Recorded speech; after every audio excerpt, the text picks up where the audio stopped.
Hello bachcho, let's read the question first. And question states that a small block of mass 500 gram is pressed against a horizontal spring fixed at one end to a distance of 10 cm. When released, the block moves horizontally till it leaves the spring. Where will it hit the ground 5 meter below the spring?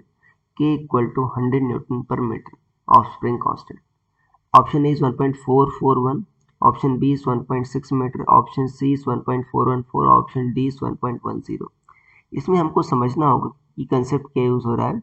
की concept is projectile motion. सो की concept is projectile motion, और इसमें हम थोड़ा थोड़ा energy conservation भी use करेंगे। And energy conservation okay. Energy conservation क्या कहता है कि एनर्जी को ना तो प्रोड्यूस कर सकते हैं ना ही डिस्ट्रॉय कर सकते हैं, केवल उसका हम फॉर्म चेंज कर सकते हैं। अब सोचो, शुरुआत में क्या थी, स्प्रिंग आपकी कंप्रेस थी, कितना 10 सेंटीमीटर। जब हम छोड़ेंगे तो जब मीन पोजीशन पर आएगा तो जो सारी शुरुआत में इलास्टिक पोटेंशियल एनर्जी होगी वो किस में कन्वर्ट हो जाएगी, काइनेटिक एनर्जी ऑफ ब्लॉक में। तो शुरुआत में कितनी एनर्जी स्टोर थी स्प्रिंग में, हाफ एक्स स्क्वायर। अल्टीमेटली यह कन्वर्ट हो जाएगी ब्लॉक की काइनेटिक एनर्जी में, हाफ एम वी स्क्वायर में। हाफ हाफ कट गया, सो वी क्या आ गया, स्क्वायर रूट में के बाई एम इंटू एक्स, ये आ गया।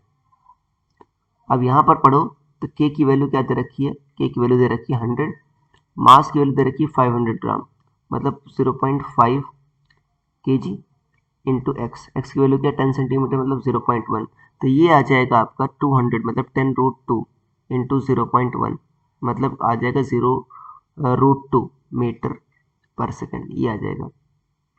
अब कह रहा है कहाँ पर हिट करेगा ग्राउंड को, इसमें प्रोजेक्टाइल मोशन का कंसेप्ट आएगा। प्रोजेक्टाइल मोशन क्या कहती है कि अगर मान लो in case of horizontal projectile की, हम हॉरिजॉन्टल प्रोजेक्टाइल की बात कर रहे हैं, अगर मान लो हाइट h है और u वेलोसिटी से आप प्रोजेक्ट कर रहे हो, तो जो रेंज आती है हॉरिजॉन्टल रेंज r आती है u into root 2h by g. u कितना है आपका √2h बाई जी, h कितना है आपका 5 मीटर, और g को भी आप 10 ले लो तो 10 बाई 10 1 होगा तो √2 ही आ जाएगा। √2 की वैल्यू होती है 1.414, तो ये इतना आ जाएगा 1.414 मीटर। आपका ऑप्शन नंबर सी मैच कर रहा है। So I hope you understood it well. Best of the luck.